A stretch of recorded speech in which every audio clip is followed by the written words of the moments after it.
อาจจะเป็นผัวของเงินน้องตุ๊กนี่แหละบอกตรงแล้วว่าน้องกับบุคอยญาติคนอยู่แล้วมันยากไม่ใช่น้องกับยากชื่อเลยแล้ว อันนี้คลิปเสียงมันเดือมพี่น้องเลยบ่อยากเห็นให้ทางคลิปเสียงซื่อเนาะคนเขามาเมื่อ7-8คนน้องกับบุคอยเห็นใจพ่อในพาทิเกลือได้ล่ะแต่พี่ได้กับเล่าคนเดียวเลยครับ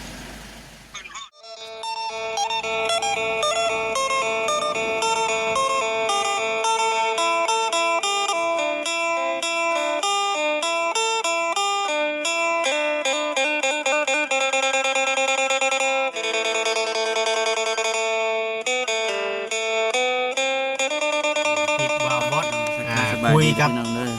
ทางน้องไส้น่าจะเป็นผัวของน้องตุ๊กนี่แหละเนาะทางน้องไส้น่าจะเป็นผัวของเงินน้องตุ๊กนี่แหละบอกตรงแล้วว่าน้องกับบุคอยญาติคนอยู่แล้วมันยากไม่ใช่น้องกับยากชื่อเลยแล้วอันนี้คลิปเสียงมันเดือมพี่น้องเลยบ่อยากเห็นให้ทางคลิปเสียงซื่อเนาะคนเขามาเมื่อ7-8คนน้องกับบุคอยเห็นใจพ่อในพาทิเกลือได้ล่ะแต่พี่ได้กับเล่าคนเดียวเลยครับเพิ่นฮ้อนใช่ก่อนเนาะแบบน้องกับโจอันนี้คลิปเสียงเลยพี่น้องเลยน้องเราพยายามคุมสติแบบใช้ชีวิตอยู่แบบปกติอยู่แล้วแต่ก่อนก็ได้เพราะว่าน้องมีลูกมีเมียน้องก็บ่อยากเป็นคือเก่าแล้วน้องก็พยายามคุมอารมณ์อยู่เพราะว่าน้องก็บ่อยากต้องการแล้วน้องต้องการอยากอยู่กับลูกกับเมียน้องมันมีความสุขถ้าว่าเมียน้องบ่อยู่ในเรือนหลังนั้นน้องก็บ่อยู่แล้วนะน้องบอกตรงแล้วหัวน้องตุ๊กใส่เอาสิขอเว้าหน่อยนึงเนาะอย่าคือว่าเราว่าเราเป็นคนใจห้อนคือแต่ก่อนนี่แห้งสีกลัวนี่ประจักเฮาบ่ได้เคยถ่ายเราได้เนาะหากระถ่ายเราคันทุกนี่ได้แม่นบ่จิอันนี้บ่จักเลยเนาะบ่ได้คนที่ว่าถ่ายนะใครกันเนาะหากระฮู้เนาะบ่จักว่าน้องใส่เลยพี่น้องเอ้ยเนาะบ่จักว่าไผเป็นไผแม่นๆเนี่ยก็บ่นั่นหรือว่ายังสิมีคลิปสอกคลิปเสียงอยู่เบิ่งปันเบิ่งก่อนโอเคคำว่าของทั้งบอบอสเป็นอะไรพี่น้องเอ้ยเนาะ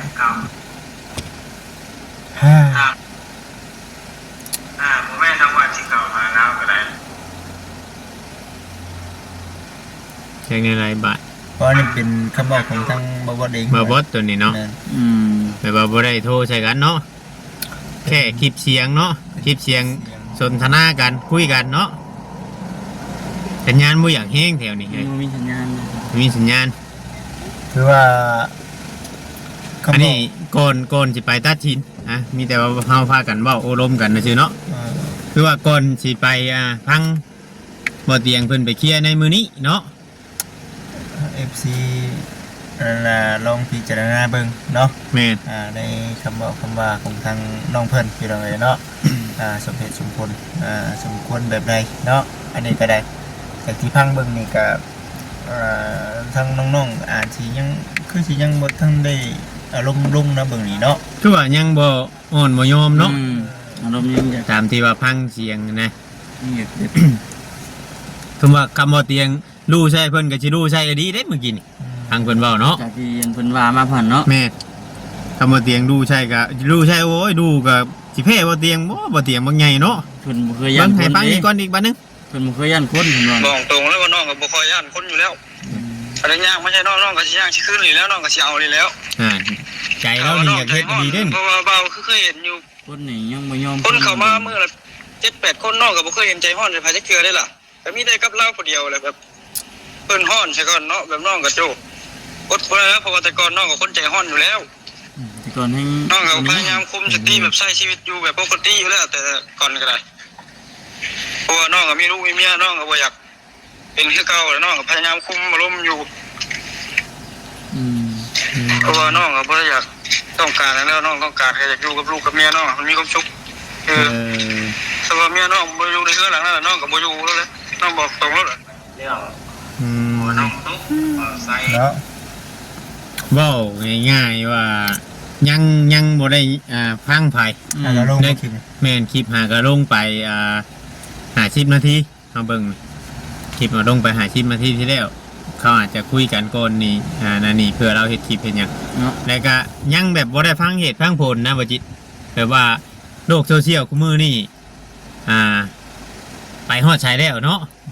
ยังเว้าคำเก่าอยู่นะยังเว้าคำเก่าแต่ความก้าวร้าวให้ ทางผู้ยักผู้ใหญ่ผู้รักผู้ใหญ่เพิ่นเพราะว่า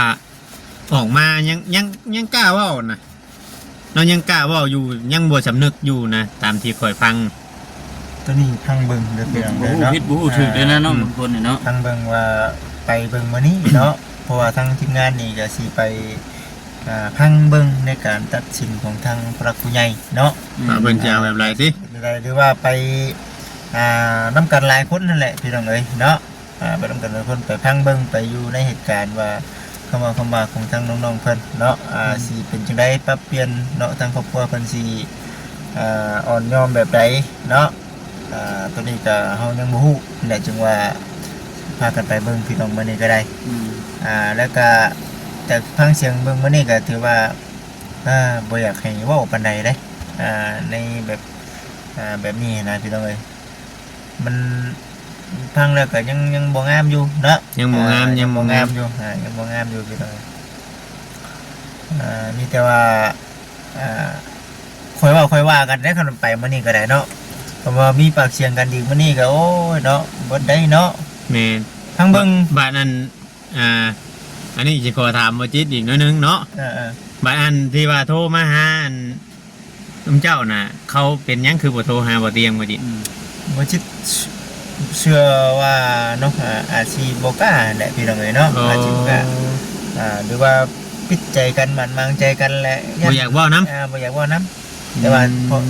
พอทางไอ้เถียงแล้วก็ยังบ่ได้อยากเว้านำเด้เรายังบ่อยากเว้านำคือกันทางไอ้เถียงก็ได้จังว่าเนาะพอได้ฟังเบิ่งคลิปนี้บัดแฮงนักไปมื้อน่ะแฮงนักอยู่เด้เนาะแฮงนักอยู่ใช้เงิน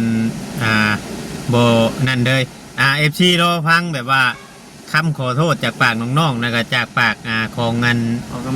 บแม่แต่ก็ยังบ่ได้ยินเนาะสมควรบ่จ้ะบ่สมควรขอโทษบ่ดูโอ้ยคำเป็นเฮาเจ้าค่อยนี่ขอโทษก็แต่มื้อโทรหาเจ้าทำบิดพุ่นแล้วก็พ่อนี่ขี่รถจักรมานี่ต้องนบมือขอโทษบ่เตียงเด้ออันข่อยเบิ่งในคลิปมาเนาะเฮามารุ่นเบิ่งมื้อนี้เนาะเฮามารุ่นเบิ่งมื้อนี้ได้ว่าสิมีบ่แบบนี้เนาะตัวนี้เนี่ยพี่น้องเอ้ยว่าเป็นยังคือว่าฉันเนาะโอ้ยนี่นะผู้รักผู้ใหญ่คำว่าไปไกลเกลี่ยให้คำว่าดินดอนต้นใหญ่เป็นของน้องตุ๊กมานี่นะก็โอ้ยสมควรเนาะสมควรผมมุขเข้าใจแล้วก็ขอโทษทั้งไอ้เพิ่นนำเนาะแม่นเพราะฉะนั้นก็โอ้ยอยากให้ขึ้นใหม่แล้วก็ถ้าหากว่ายังต้องเบิ่งเนาะถ้าหากว่ายังว่าแข็งแบบนี้เนี่ยซีเมนแนวบ่หานะพี่น้องเอ้ยเนาะซีเมนแนวเอาให้บ่เนาะแม่นแต่ว่าก็เว้าในเฉพาะเฮาซื่อดอกว่าแม่นแต่ว่าผู้รักผู้ใหญ่เพิ่นสิคิดเห็นแนวไหนเนาะในเรื่องนี้แล้วก็มีหลายคนพี่น้องมีหลายคนบ่จิตถามหลายคนอยู่บางเทื่อที่ก็บ่ FC เพิ่นก็คิดเห็นกันเข้ามาหลายเนาะบ่จิตเนาะบ่ให้ไปช่วยคนอื่นขายให้คนอื่นบ่ทันอันนี้คือFC คอมเมนต์กันเข้ามาหลาย FC คอมเมนต์กันเข้ามาว่าให้ขายได้เอาเก็บให้บ่เตียงนี่เก็บเงินไว้สมมุติว่าบัตรเขาอันผู้น้องเดือดร้อนน่ะไปคำมามีบ่งซื้อแล้วไปซื้ออยู่บนไหมวันนี้สมมุติว่าขาย จักสิได้เท่าไรอีกเนาะว่าที่ดินกับมันกับนั่นนี่บางเทื่อบางทีสมมุติว่าเฮาอยากขายนี่อยากขายปึ๊บปั๊บนี่ก็บ่ได้เรื่องขายดินนี่เนาะใช้เวลาใช้เวลาเพราะว่าถ้าเป็นน้องตุ๊กบ่แม่นถ้าเป็นน้องติ๊กหรือว่าน้องมิกน้องเตนี่สมมุติว่าให้เราไปอยู่หั่นนี่บ่เวียงบ่บ่ส่งสิกล้าไปอยู่เนาะบ่มีไผบ่กล้าดอกพี่น้องเนาะที่ชื่อว่าบ่กล้าแน่นอนเนาะบ่ส่งสิกล้าบ่กล้าแน่นอนมีแต่ว่าตอนนี้คนที่อยู่ได้คือน้องตุ๊กเนาะแม่นเพราะว่านี่อยู่น้ำเพิ่นอยู่เด้พี่น้องเอ้ยเนาะยังอยู่น้ำเพิ่นอยู่คือลูกไผ่นี่แหละคือทางน้องติ๊กน้องมิกน่ะโอ้ยอยู่บ่ได้แหละเนาะบ่ได้พี่น้องเอ้ยโอ้ยเนาะจังว่าพอฟังเบิ่งนี่ก็โอ้พิจารณาเบิ่งเอ้ยเนาะพิจารณาเบิ่งคือว่าเพิ่นสิอ่อนสิยอมเนาะแม่นอันนี้ก็เฮาก็หาก็เห็นคลิปเมื่อกี้นี้พี่น้องกันเนาะคิดว่าเพิ่นสิบ่เว้าหยังนี่แหละในอันให้ ให้แกทั้งบ่เตียงเนาะบ่ง่ายว่าคิดว่าเขาสิเงียบบ่ง่ายใช่ เงียบแต่ คิดว่าเขาสิเงียบได้กับภัยไทม์ได้ก็คือสิบ่บ่บอกว่าง่ายใช่เนาะรอให้มาคุยกันให้มันจบ แม่ แล้วก็ยังมีปลอดปลดเป็ดออกมาอยู่แบบบ่สำนึกว่าง่ายใช่ยังบ่สำนึกแต่ก็ยังบ่ขอโทษเราแต่เราเองก็คือว่ามันเนี่ยจักคิดเราสิเห็นคลิปนี้หรือบ่เพราะว่าเรายังบ่สนใจหรอกเพราะว่าเรามุ่งหน้าคือว่าสิเอาน้องเตไปเคลียร์หรือว่าเอาไปคุยให้มันจบในมื้อนี้ เพราะว่าทางน้องแต่ คือว่าการ เงี้ยวเนาะ แมนอยู่บ้านดงมังแง้วอยู่ทางเฮือนของสาวนางเนาะ แม่ เฮือนของเอ้ยนาง เวล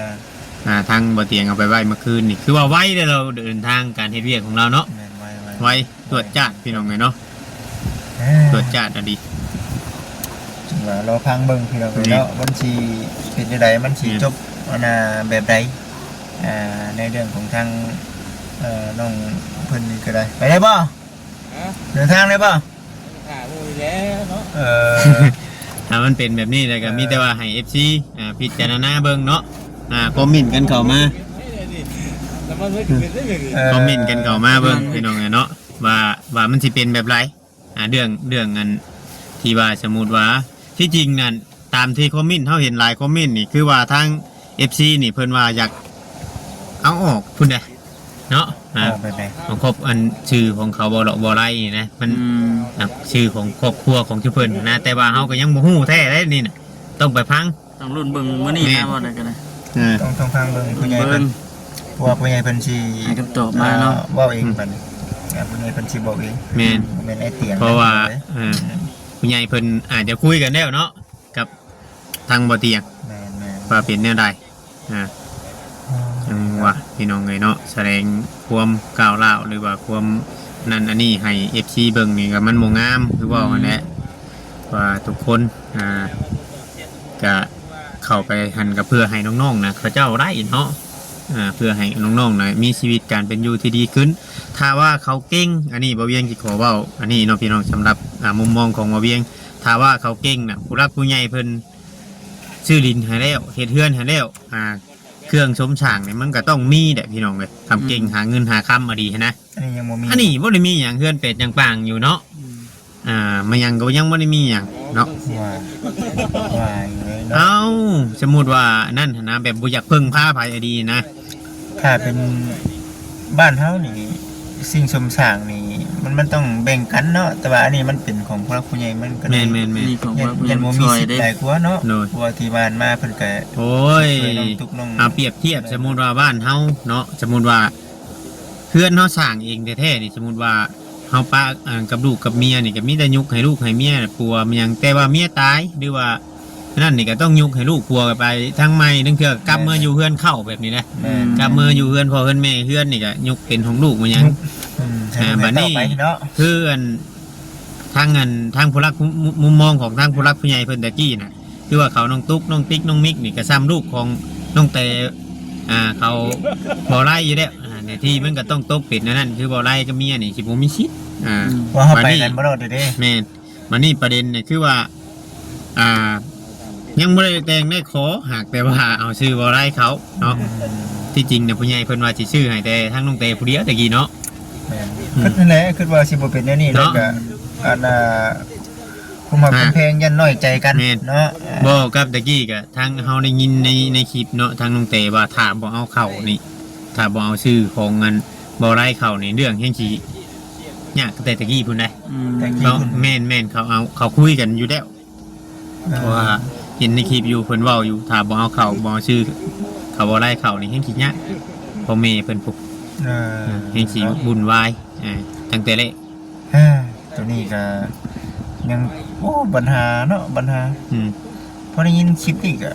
ฟังเสียงคลิปนี่ก็โอ้ยิ่ง คือไปมื้อหน้าติ แม่น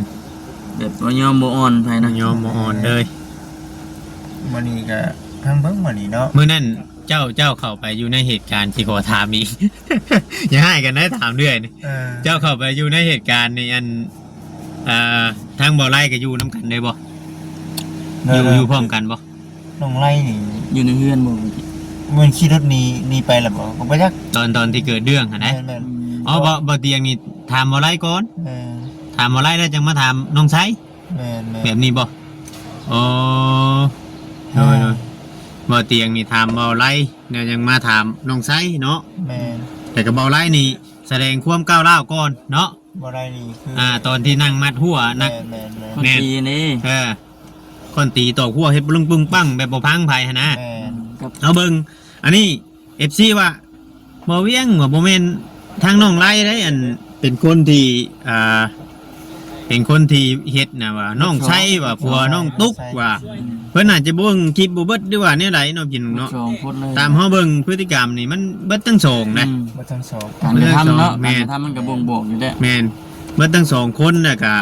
จังมาอันบ่ไล่หนีเนาะ แต่ว่าแม่นแต่ว่าน้องไล่นี่สิเป็นคนแบบใจร้อนอยู่แต่แบบอะไรบ่เข้าใจยันเอาหนีย่างไปเลยนะ เป็นแบบนี้แต่เพิ่นผู้ทางน้องไส้นี่สิชู้เนาะบ่มักใจบ่พอใจนี่คือย่างเข้าไปหา บัด เนาะ นี้สิขอถามอีกเทื่อนึงบัดนี้เนี่ยบัดหลังจากเกิดเรื่องบ่พอขี่รถจักรเข้ามาน่ะ เราบ่คือกัน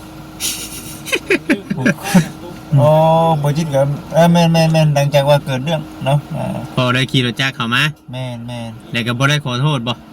ตัวนี้บ่ได้บ่มี จากที่เคยได้ยินคือว่าตุ๊กหนีตุ๊กหนีออกจากนี่บ่ แม่ เอาลูกไผ่ ไปตามในบ้านในตอนแรกเราขึ้นมาแล้ว อ๋อ เราขึ้นมาแล้วเราอันน่ะไปตามในบ้านมัน ในบ้านน่ะยังบ่มา ในบ้านยังบ่มา อืม ตอนพ่อนี่ยันแม่นไปนำในบ้านเนี่ย อืมไปนำในบ้านพี่น้องจึงเวลาบ่เห็นตอนลงไม้ลงมือนะก็สิว่า อืม แม่นตัวนี้แหละ มันชนมุนบางทีก็บ่เลย อ๋ ว่า อแบบว่ามันอยู่ในสถานการณ์นั้น แม่น ก็เลยนั่นหากแต่ว่าพอมาแล้วก็ พอมาแล้วก็ให้ทั้งไอ้เตียงเราคุยกับทั้งในบ้าน นั่นแหละจังว่า คุยโทรศัพท์ แม่น แต่ก็เงินเบิดเนาะ เงินเบิดแล้วก็ไอ้เตียงโทรไปมันคักบ่แน่ก็เลย ขึ้นไปเพื่อนในบ้าน ขึ้นไปเฮ็ดเลยไป มือไปคือบ่เห็นคลิป เขาอันน้องใช้น่ะไปนํอยู่บ่ไปหาในบ้านคือเห็นแต่น้องได้ เขานั่งอยู่หลังบ่ ไปแม่นนั่งอยู่ข้างหลัง เลยอย่างนี้เนาะ แม่นเอ้าบ่จิตถามอย่างนี้เขาเจ้าบ่เอาหยังเลยนะพี่น้องเลยเนาะเขา ก็ เจ้า เอาในมือนั้นบ่ ถามเบิดครอบครัวเลยเขาเจ้าบ่เอาหยังเลย อืม แต่ว่าพอมาปรับเปลี่ยนนี่ก็อ้าวคือเป็นอันนี้ก็ ใส่กลับมาคิดอยู่เฮือนอีกเทื่อนึงนะเบิ่ง กลับมาคิดอยู่เฮือนแล้วก็จังเลยโทรใส่เจ้า แม่น โทรใส่เจ้าว่าให้มาไกลเกลี่ย แม่ ว่าสิให้ภัยกันแท้ แม่ อืม อันนั้นจังว่าพังเบิ่งมื้อนี้แหละอันนี่นะมื้อนี้ว่าผู้ใหญ่เพิ่นสิตัดสินใจให้แบบใดเลยว่าพังเบิ่งคลิปนี้ก็ FC พิจารณาเบิ่งเนาะสำหรับทั้ง FC กับทั้งเฮาเองนี่ก็ได้แต่พังนั่นแหละพี่น้องเอ้ย แม่ เนาะ น ขึ้นอยู่กับทั้งผู้รักผู้ใหญ่เพิ่น ตัดสินเนาะ ในการตัดสินใจพังเบิ่งสิ่งที่เฮารุ่นอยู่เดี๋ยวนี้เพิ่นสิ เฮารุ่นก็บ่แตกต่างกับ FC ดอกเนาะอยากฮู้คือกัน เพิ่นสิขอโทษบ่เท่านั้นแหละบัดนี้ไปตอนนี้เมื่อไปสิไปรุ่นเบิ่งพี่น้องเอ้ยเนาะตอนนี้เด้อ ไปเบิ่งไปชมกันเนาะ แม่น โอ้ ไปซะเนาะ พี่ ถึง อง เวลาเดี๋ยวเฮาสิได้พากันไปอันนั้นได้พี่น้องเอ้ยเนาะ แม่น เดิน เป็นทางต่อบ้านนี้พี่น้อง ทางต่อ ถ้าว่าได้ความคิดความเห็นกันเนาะถ้าว่ามันบ่ถูกบ่ต้องก็ให้บอกให้หยังเนาะ ก่อน